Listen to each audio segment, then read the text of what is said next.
That's it. That's just how to refer it, right? But now I made one cause turn into 5 effects.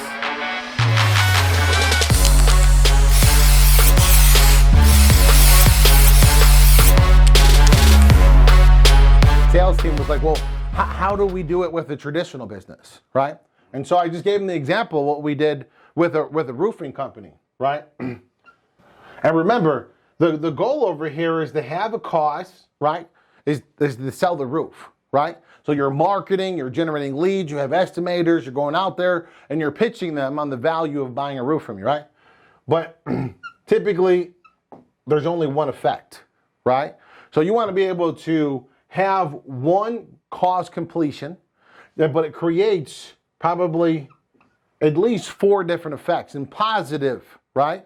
It can create a commission, right? Or a profit, right?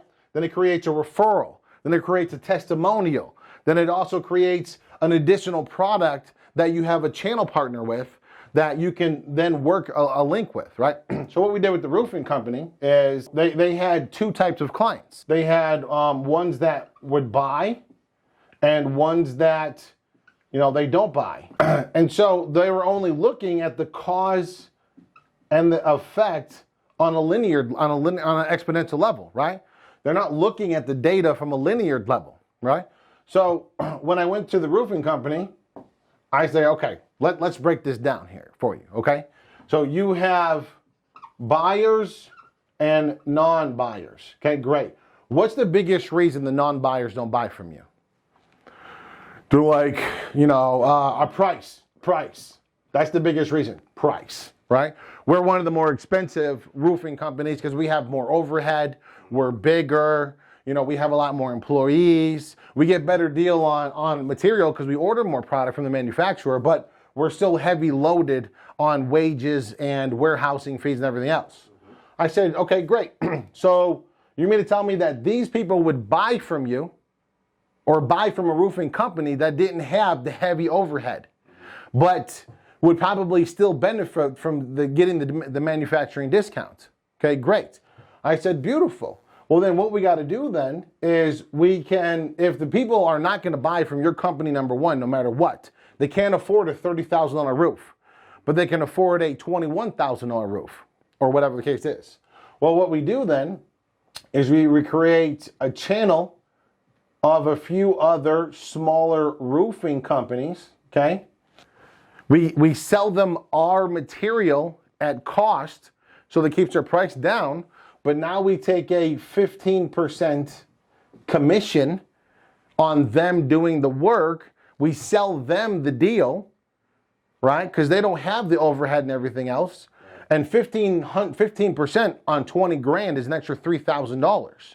It's not as high as a profit margin as you would by doing it by yourself, but it's better than not converting the lead at all. Right. Does that make sense, right?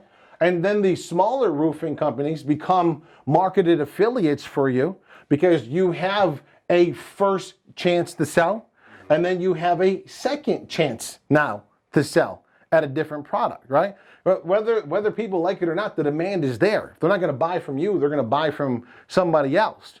And stop looking at another roofing company like it's 100% your competitor. Use them to make more money for you. Now the $3,000, is profit because that $3,000 comes, that roofing company holds all the liability, right? They have to sign over the insurance and provide all the stuff there, right? But they basically are getting free work from you, and you're only getting commission on the cause and the effect, but you're adding another effect because now you have a higher conversion on your data, and that $3,000 can go right back into marketing to generate more leads that will buy here and will buy here again.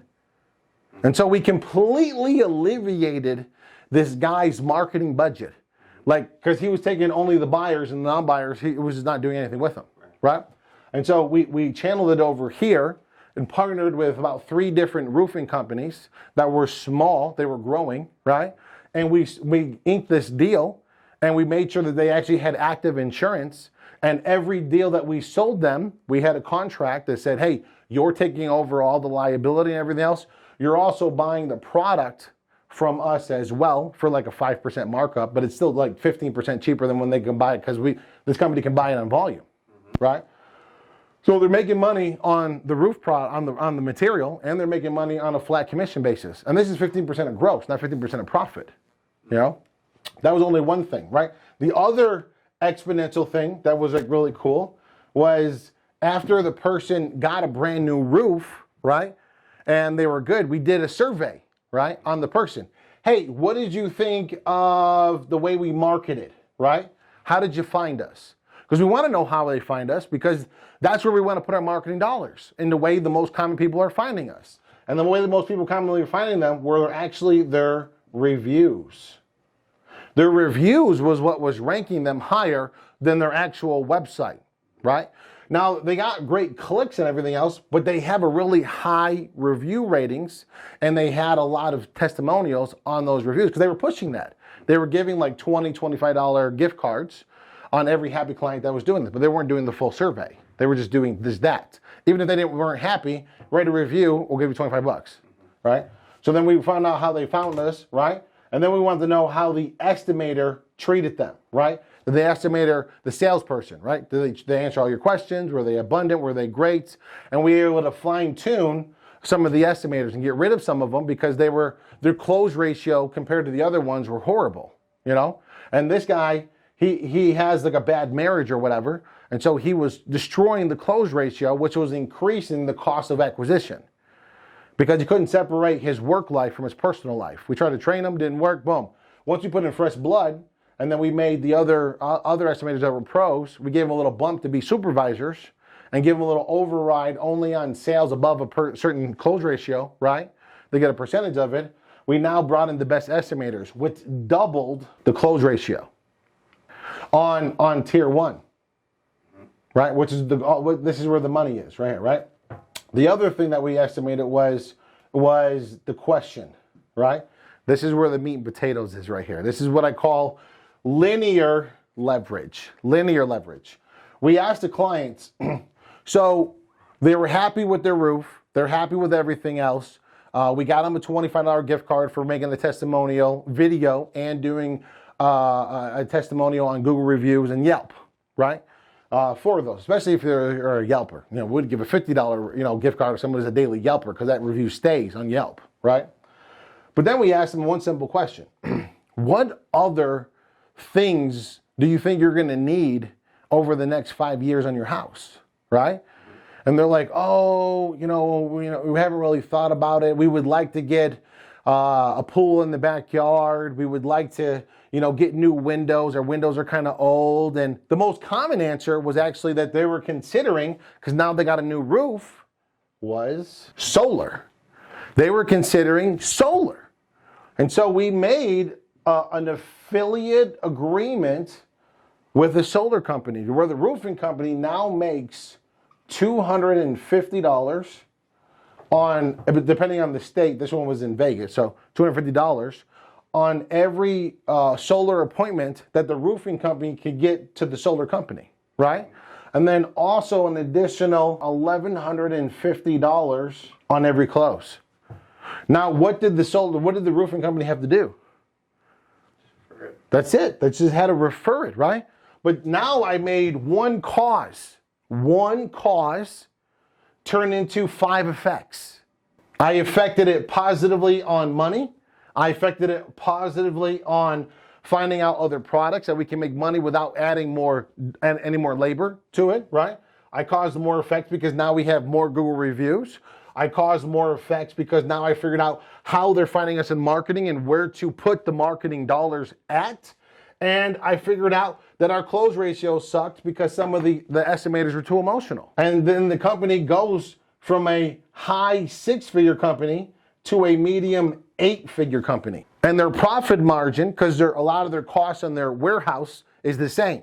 A lot of their payroll on their secretaries and the girls that call and everything else, that's all the same. Their cost of materials fluctuates based on orders. And because they went from a high 6 to a low 8, they actually dropped their cost of material by 5%. That margin goes right to profit. Because we doubled the sales, we were able to hire and actually absorb 2 of the 3 roofing companies, make them independent contractors, and pay like 3% more than what the cost of everything was. But now they didn't have to pay for material, insurance, or any of that stuff there. They were still considered independent, but they were absorbed into the company because they really wanted, the reason why they were small and on their own is because they weren't happy with the people they worked with. So then we increased the culture and made it better. But we basically, by nurturing our small competitors, we were able to scale effortlessly.